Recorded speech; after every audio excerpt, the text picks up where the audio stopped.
सो कि क्लास 12 का एक वेरी वेरी इंपॉर्टेंट डेरिवेशन हम यहाँ पे करने जा रहे हैं, रिफ्रैक्शन थ्रू इक्विलेटरल ट्राइंगल। ये क्लास 12 रियल का डेरिवेशन है और ये कई बार पूछा गया है, बोर्ड्स में भी इस साल पूछा गया था और प्री बोर्ड्स में भी पूछा गया है। ओके, कैसे करेंगे देखो। सबसे पहले हाँ, मैं आपको एक स्टेप बता दूँ हम कैसे करेंगे इसको। सबसे पहले मैं आपको यहाँ पे डायग्राम बना के बताऊंगा रिफ्रैक्शन थ्रू इक्विलेटरल ट्राइंगल का, जो डायग्राम मेन आपका डेरिवेशन का डायग्राम है। देन इस पेपर का डायग्राम जो मैं बना लूँगा, मैंने डेरिवेशन लिखी हुई है, ठीक है, डेरिवेशन लिखी है। मैं आपको गारंटी करूँगा आपको बहुत अच्छे से समझ में आएगी, क्योंकि हम डायग्राम साथ में बनाएंगे और आपको साथ साथ मैं डेरिवेशन में समझूंगा, तो बहुत ईजी, आपका टाइम वेस्ट भी नहीं होगा और आपको बहुत आसानी से समझ में आ जाएगी। ओके, तो हम सबसे पहले क्या करेंगे, इसका डायग्राम बनाएंगे। मैं इसको यहाँ से हटा देता हूँ,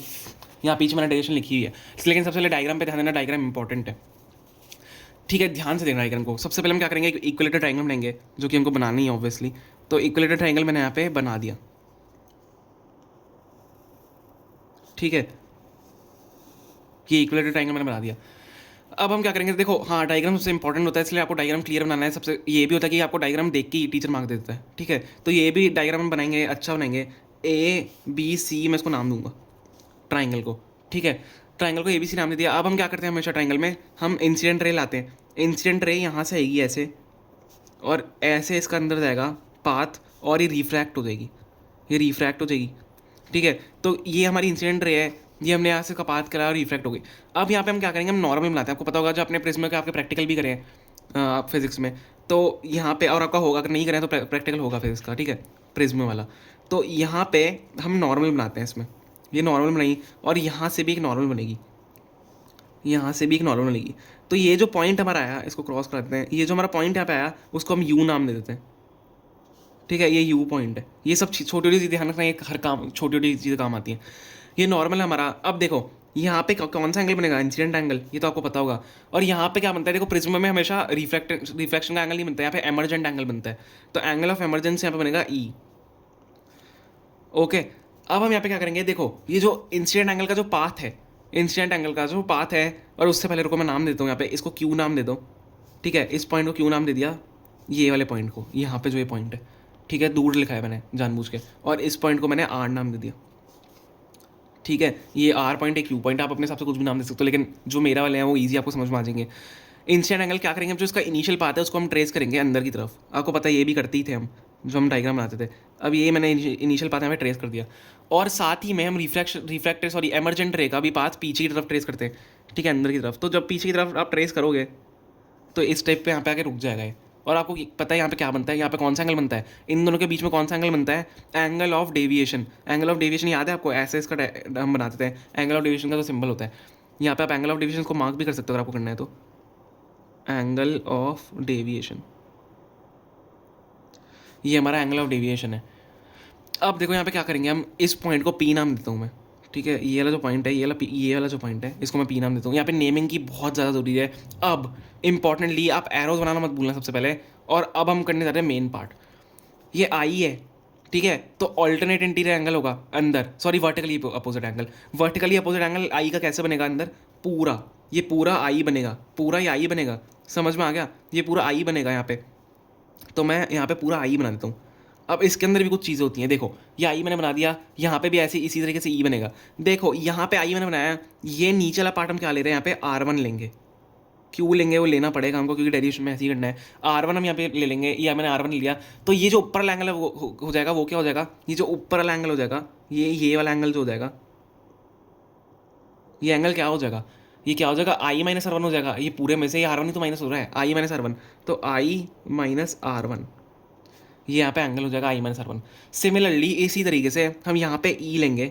ये पूरा बड़ा एंगल मैं बना रहा हूँ, आप इसको छोटा भी बना सकते हो, मैंने डायग्राम क्योंकि छोटा है मेरा यहाँ पे। तब यहाँ पे हम ई लेंगे, तो ये क्या हो जाएगा, R2 लेंगे, इसको यहाँ पे हम R2 लेंगे, तो ये क्या हो जाएगा, E-R2। ये तो आ गया आपको समझ में, E-R2। बस यही है आपका डायग्राम, यही आपको इस डायग्राम में करना है, बाकी आपको और कुछ नहीं करना है। इंपॉर्टेंटली ये वाला पार्ट बच्चे कन्फ्यूज होते हैं। सबसे पहले वर्टिकली अपोजिट एंगल बनाओ, देन नीचे वाले को R1 लो, ऊपर I-R1 हो जाएगा, और यहाँ पे सिमिलरली ई लो, तो ऊपर E-R2 हो जाएगा।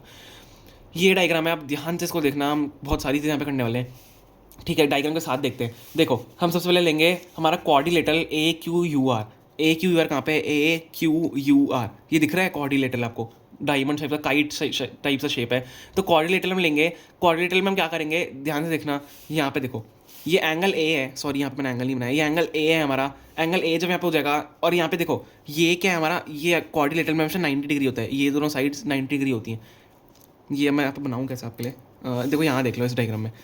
ए यहाँ पे एंगल ए है, ये हमारा जो क्यू है ए क्यू यू जो एंगल है वो 90 डिग्री है। यहाँ पे क्लियरली आप देख सकते हैं 90 डिग्री यहाँ पे बनेगा अगर हम बनाएं तो, ये 90 डिग्री यहाँ पे बन गया, ये सिमिलरली आगे वाला भी 90 डिग्री होगा, ठीक है, यू आर ए, और ये नीचे वाला हमारा एंगल क्या होगा, क्यू यू आर, इस एंगल को क्यू यू आर मान लो, ठीक है, एंगल क्यू यू आर नीचे हमारा हो गया। अब हम क्या करेंगे, देखो यहाँ पे क्या होता है, आपको पता होगा कि जो क्वाड्रिलेटरल होता है, क्वाड्रिलेटरल में जो सारे एंगल्स का सम होता है वो कितना होता है 360 डिग्री, क्वाड्रिलेटरल में सम कितना होता है सारे एंगल्स का 360 डिग्री, तो angle A plus 90 degree plus Q U R plus 90 degree equal to 360, समझ में आ गया, angle A plus 90 degree plus angle Q U R plus 90 degree equal to 360 degree, क्योंकि टोटल एंगल सम कितना होता है 360 होता है, तो 90 प्लस 90 180, तो क्या हो जाएगा 180, 360 माइनस 180 करोगे तो 180 होगा, तो angle A plus Q U R 180 को वहाँ भेज दिया, माइनस कर दिया 360 से, तो 180, तो angle A plus angle Q U R equal to 180 degree हो गया। फर्स्ट इक्वेशन इसको मान लो, ठीक है, ये फर्स्ट इक्वेशन हमारी हो गई, इंपॉर्टेंट है,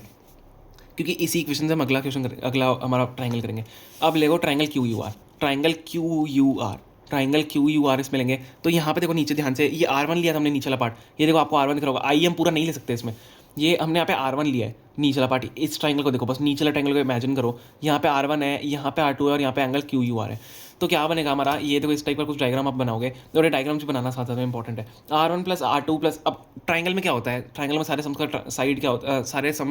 सारे साइड का सम क्या होता है 180 डिग्री होता है, तो R1 plus R2 plus angle Q U R equal to 180 degree, R1 plus R2 plus angle Q U R equal to 180 degree, तो R1 प्लस R2, अब एंगल क्यू यू आर की जगह हम क्या लिख सकते हैं, एंगल क्यू यू आर की जगह हम क्या लिख सकता हूँ 180 माइनस एंगल ए लिख सकता हूँ, तो यहाँ पे 180 माइनस एंगल ए हो जाएगा इज इक्वल टू 180, तो 180 से 180 कट जाएगा, तो R1 प्लस R2 ए के बराबर आ जाएगा। समझ में आया, इंपॉर्टेंट है, समझ में आ गया, एंगल क्यू यू आर की जगह मैंने डाल दिया 180 minus angle A is equal to R1 plus R2 is equal to 180 cut गया इज इक्वल टू ए आ जाएगा, R1 plus R2 is equal to angle A के बराबर आ जाएगा, इंपॉर्टेंट है। नेक्स्ट देखते हैं, नेक्स्ट बात करते हैं, देखो ध्यान से देखना, एंगल पी क्यू आर, अब हम कौन सा लेंगे, सबसे पहले देखो हमने क्वाड्रिलेटर लिया, हमने नीचे वाला ट्रायंगल लिया, देन हम अब कौन सा एंगल ले रहे हैं, पी क्यू आर, ये छोटा वाला ट्रायंगल, ये छोटा वाला ट्रायंगल दिख रहा है, ये डॉटेड लाइन प्लस ये बीच वाली line, Q P R, angle P Q R भी ले सकते हो, पी क्यू आर। इस ट्रायंगल में क्या करेंगे, देखो ये यहाँ पे क्या होगा, हमारा एक्सटीरियर एंगल का जो सम होता है वो इंटीरियर प्लस इंटीरियर एंगल के सम के बराबर होता है। एक्सटीरियर एंगल यहाँ पे दिख रहा है आपको, इस डायग्राम में देखो, ऊपर वाले डायग्राम में, ये मैंने सेम यहाँ पे बनाया हुआ है, ये वाला ट्रायंगल, एक्सटीरियर एंगल का जो सम होता है वो इंटीरियर एंगल के सम के बराबर होता है, एक्सटीरियर एंगल का जो सम होता है वो इंटीरियर एंगल के सम के बराबर होता है, या एक्सटीरियर एंगल जो होता है वो इंटीरियर एंगल के सम के बराबर होता है। यहाँ पे यही होगा, जो हमारा डेविएशन एंगल है is equal to I minus R1, जो हमने यहाँ पे लिया है आई माइनस R1, इस ट्रायंगल में देख लो, ये सेम डायग्राम से मैंने यहाँ पे ये ट्रायंगल उठा के रख दिया, आई minus R1 plus E minus R2, exterior angle का सम इंटीरियर एंगल के सम के बराबर होता है, ठीक है, I minus R1 is equal to E plus E minus R2 हमने ले लिया, तो यहाँ से क्या होगा, ध्यान से देखो, मैं माइनस कॉमन लूँगा तो R1 प्लस R2 हम ले सकते हैं, तो आई प्लस ई माइनस कॉमन ले लिया, R1 प्लस R2 आ गया। अब R1 प्लस R2 की वैल्यू हमने पीछे क्या निकाली थी, ए निकाली थी, याद है, R1 प्लस R2 की वैल्यू पीछे क्या थी, ए थी, तो angle of deviation is equal to I plus E minus angle A, I plus E minus A, ये काफ़ी इंपॉर्टेंट है, ये काफ़ी ज़्यादा इंपॉर्टेंट है, I plus E minus A, minus common लेके आप R1 प्लस R2 करोगे, R1 प्लस R2 की जगह हमने जो पीछे निकाला था ए निकाला था, तो आप वहाँ से ए यहाँ पे डाल दोगे, तो आई प्लस ई माइनस ए यहाँ पे हम डाल देंगे। अब यहाँ पे क्या होगा, अब देखो ये थोड़ा सा इंपॉर्टेंट पार्ट है, यहाँ पे हम क्या लेते हैं, आपको एक कंडीशन लेनी पड़ेगी, ये कंडीशन है और यहाँ पे लेना ज़रूरी है। जब मिनिमम डेविएशन होता है तो एंगल क्या होते हैं, वो छोटे छोटे हो जाते हैं और एंगल एक दूसरे के बराबर हो जाते हैं। मिनिमम डेविएशन में एंगल छोटे हो जाते हैं, एक दूसरे के बराबर हो जाते हैं, तो एंगल आई जो होगा वो ई के बराबर हो जाएगा, एंगल आई होगा ई के बराबर हो जाएगा, और एंगल R1 होगा वो R2 के बराबर हो जाएगा, एंगल R1 R2 के बराबर हो जाएगा। और क्या होगा, देखो अब क्या होगा, अब यहाँ पे क्या करेंगे, ये वाली जो इक्वेशन हमने निकाली है यहाँ से, angle of deviation equal to I plus E वाली इक्वेशन जो है minus A, sorry I plus E minus A वाली है, तो उसमें क्या करेंगे, अब आई तो आर के बराबर हो चुका है, सॉरी आई ई के बराबर हो चुका है, आई ई के बराबर हो चुका है, तो आई प्लस आई हो जाएगा माइनस ए, इसी इक्वेशन से यहाँ ऊपर देखो आई प्लस आई माइनस ए हो जाएगा कि आई ई के बराबर है, तो क्या हो जाएगा 2i equal to A minus A, sorry ये क्या होता है, angle of deviation is equal to 2i minus A, तो 2i is equal to angle of deviation plus A हो जाएगा, इस तरफ भेज दो, टू ए को इस तरफ भेज दो, तो आई की वैल्यू से क्या आ जाएगी, angle of deviation plus A by two, I is equal to angle of deviation plus A by two. ये भी काफ़ी इंपॉर्टेंट क्वेश्चन, ये भी पूछा जाता है कि इसको प्रूव करो इस इक्वेशन को, तो यहाँ तक आप लगा के छोड़ सकते हो। और अगर आपने डायग्राम बना दिया, डायग्राम नेसेसरी तो नहीं है पर इंपॉर्टेंट भी है एक तरीके से, तो आप डायग्राम भी बना सकते हो। आई की वैल्यू से निकाल दी, क्योंकि एट मिनिमम डेविएशन क्या हो जाएगी, आई की value angle of deviation plus A by to, समझ में आ गया। अब हमें पता है कि R1 is equal to R2 भी है, तो R1 is equal to R2 है, तो हमने यहाँ से इक्वेशन आपको बताया था जो R1 प्लस R2 है वो ए के बराबर है, तो यहाँ पे R1 plus R1 is equal to A के अगर बराबर हो गया तो क्या हो जाएगा, ये देखो यहाँ पे ध्यान से, R1 plus R2 is equal to A है, तो 2R, अब R1 R2 तो सेम ही है, मतलब R2 R1 के बराबर है, R1 R2 के बराबर है, तो 2R इज इक्वल टू ए हो जाएगा, दोनों ऐड होके, तो R is equal to A/2 आ गया। हमारे पास क्या हो गया, अब I की भी वैल्यू आ गई, यहाँ से I की वैल्यू भी आ गई, एक सेकेंड, I की वैल्यू भी आ गई, डेविएशन प्लस A/2, और यहाँ से हमारी R की वैल्यू भी आ गई। तो हम क्या करते हैं, जब I और R की वैल्यू आती है तो हम स्नेल्स लॉ लगाएंगे। स्नेल्स लॉ में क्या होगा, sine I equal to sine R equal to N होता है, sine I by sine R equal to N होता है, फिर equal to N2 bye N1 भी होता है, आपको पता होगा, मैंने पूरा लिख दिया, देखो स्नेल्स लॉ मैंने पूरा लिख दिया, और ये इक्वल टू एन के बराबर होता है, जो मैंने यहाँ पे लिखा हुआ। आई की जगह क्या डाल लो, जो हमने निकाला है angle of deviation plus A/2, देखो यहाँ पे ही डल रहा है angle of deviation plus A/2, और आर की जगह A/2 यहाँ पे डाल दो, आर की जगह साइन आर की जगह A/2 डाल दो, तो यहाँ से आप 2 से 2 कैंसिल करके भी लिख सकते हो इस इक्वेशन को, is equal to sine angle of deviation plus A by sine A is equal to N, ये भी आप इक्वेशन में लिख सकते हो। बाकी ये जो आपकी है वो ही होगी आपकी final equation, reflection through equator triangle वाली, ये आपकी फाइनल इक्वेशन होगी। अब देखो इसमें एक और कंडीशन थोड़ी सी आ जाती है, अगर एंगल स्मॉल है, अगर साइन थीटा थीटा के बराबर हो गया तो ये पूरा देखो थीटा के बराबर हो जाएगा, ये पूरा हमारा मतलब सॉरी साइन थीटा का थीटा के बराबर है, तो ये पूरा सेपरेट हो जाएगा, साइन तो हट ही जाएगा, नेग्लिजिबल हो जाएगा,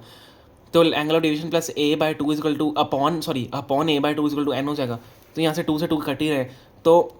ये deviation plus A/A equal to N हो जाएगा। अब यहाँ पे क्या होगा, हम ए को उस तरफ भेज देंगे, deviation plus A equal to A N हो जाएगा। अब A(n-1) भी आप इसको लिख सकते हो, ठीक है, क्योंकि हमने A इस तरफ अगर भेज दिया, A कॉमन लेके n-1, तो इसकी वैल्यू भी आप निकाल सकते हो, जो अगर आपको बोला हो डेविएशन की वैल्यू निकालना, तो A इक्वल A मतलब A कॉमन लेके A इंटू n-1 आप वैल्यू निकाल सकते हो। मेनली इक्वेशन आपकी यही है, एक रिफ्लेक्शन थ्रू इक्वेटर ट्रायंगल की इक्वेशन यही है मेनली, ठीक है, तो ये ज़्यादा इंपॉर्टेंट है। Okay, thank you so much for watching.